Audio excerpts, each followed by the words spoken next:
This presentation is on feminism, philosophy, and education. It's a brief review of feminism and Notting's care theory. This slide shows a typology of Gabby Weiner's feminisms, from liberal to radical to socialist Marxist, and then how they differ politically, critically, and as far as being praxis or action-oriented. If you read down the column for the liberal feminists, then politically they're looking for legal rights, employment, pay equity, and the vote. In the critical sphere, women should be as free as men. Inequality should be legally abolished. In the praxis sphere, they want access, choice, and achievement in education, healthcare, employment, and politics. If you look down the column of the radical feminists, politically, they're interested in consciousness raising, expanding women's studies, and some are interested in separatist movements. Critically, they theorize about the patriarchy, which is the system of gender oppression that figures males in a privileged position. It's the historical domination of women by men, the universal oppression of women. In the praxis area, they're interested also in consciousness raising, supporting single-sex schools for girls, empowerment of women and girls, and re-educating society toward more of a partnership model. If you look down the column of the socialist Marxist feminists, politically, they're interested in a change in the division of labor, specifically equalizing gender roles, pay and status for women, and private and reproductive work. They're also interested in criticizing capitalism and creating more socialist societies.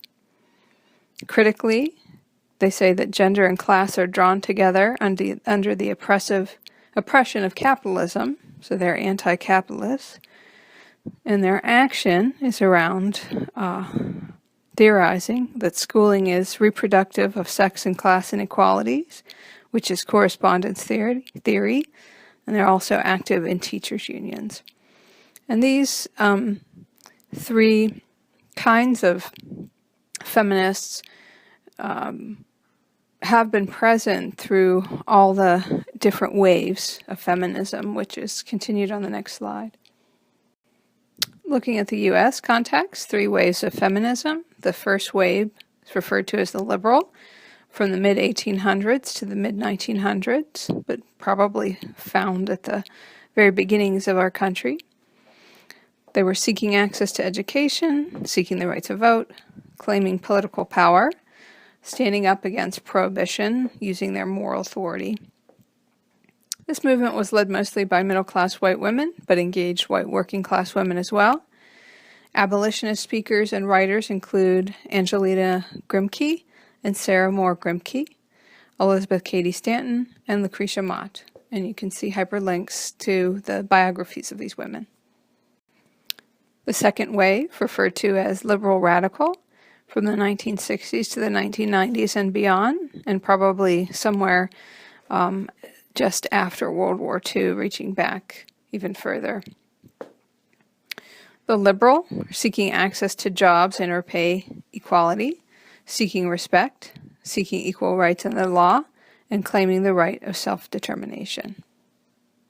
The radical, Marxist socialists, seeking structural change in society, seeking class unity among economically marginalized women of all kinds. Black or Chicana feminists, seeking specific group recognition apart from other women and Black or Chicano men. Mainstream feminism was unwelcoming to discussions of race as a distraction from discussions of sex. See the work of bell hooks.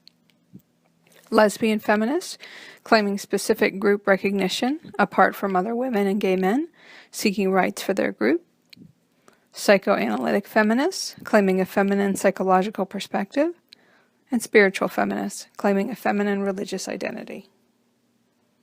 A little bit on bell hooks, from Teaching to Transgress, pages 113 to 114, Feminism has always been more of a white phenomenon, but teachers can help to change that by complicating the conversations. In a feminist classroom, the black student who has had no previous background in feminist studies usually finds that she or he is in a class that is predominantly white. Such black students may feel alienated in the class. Their efforts to link discussions of gender with race may be seen by white students as deflecting attention away from feminist concerns and thus contested. Confronting one another across differences means that we must change ideas about how we learn.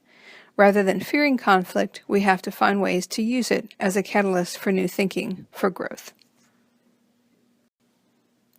The third wave of feminism in the U.S., both and or liberal radical, pre-1990s and beyond.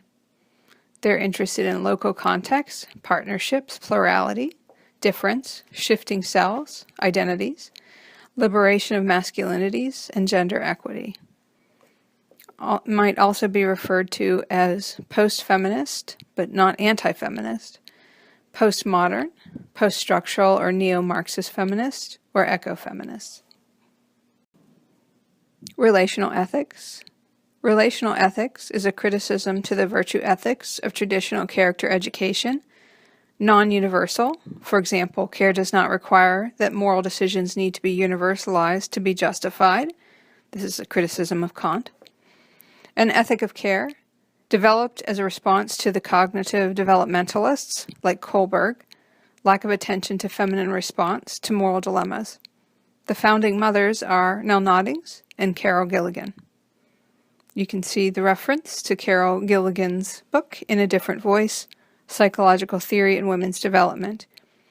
Here you see theorized that caring is a moral response whose opposite is justice, which is the Kantian rational and hence male ethic. An ethic of care. Noddings, in 1984, wrote Caring, a Feminine Approach to Ethics and Moral Education. Caring as a natural response arising from traditionally female activities, such as mothering, teaching, and caring for the sick.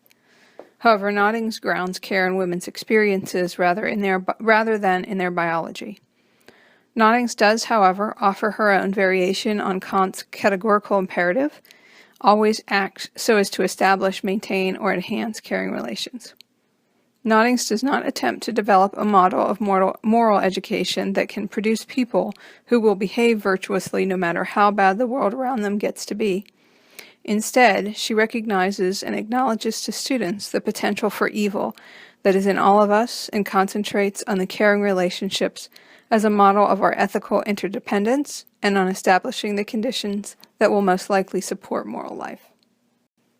Noddings' care theory says that a caring relationship involves the one caring and the one cared for. The one caring is engrossed in and feels a compulsion to help the cared for with the feeling of I must, while the cared for receives the energy of the one caring. There must also be a reciprocal reception of that care by the intended cared for. When this impulse toward natural caring fails, the one caring may draw on her own ideal of herself as a carer. The ethical ideal self is constructed of the best composite of multiple selves, which arise over time in relation to other people. As philosophers of education, care theorists do not believe that moral principles, such as Kantian rules of conduct, do much in the way of motivating people to action, because in most cases, reason is a slave to the passions. Therefore, education should aim to educate the passions, especially the moral sentiments. In the teacher-student relationship, the teacher is the one caring and the student is the one cared for. Care theory continued. The teacher sets aside her own projects in favor of the students. The teacher's role is to influence the student toward the student's own self-determined growth, such as Dewey's growth. The teacher guides the student, having a better understanding of how the student might attain his goal and what the student's true will might be. This is knowledge the teacher gains from observation, intuition, and disclosure from the close relationship that the two have established. The four components of care theory are modeling. We do not rely on moral reasoning. We have to show our own behavior, what it means to care. The care must be genuine, with modeling as a byproduct. Dialogue. We engage students in a dialogue about caring. Adults demonstrate caring in different ways, and children need help interpreting adult behavior. Children could be led to consider if an action is really a caring one, which enhances caring relationships. For example, coercion is not caring. Dialogue is how we evaluate the effects of our caring. Practice. We give students practice in caring and in reflecting on their actions. Caring must not be forced, as service learning sometimes is. Cooperative learning could be explained as activity meant to support one another more than merely an academic activity. And confirmation. Affirming or encouraging the best in others.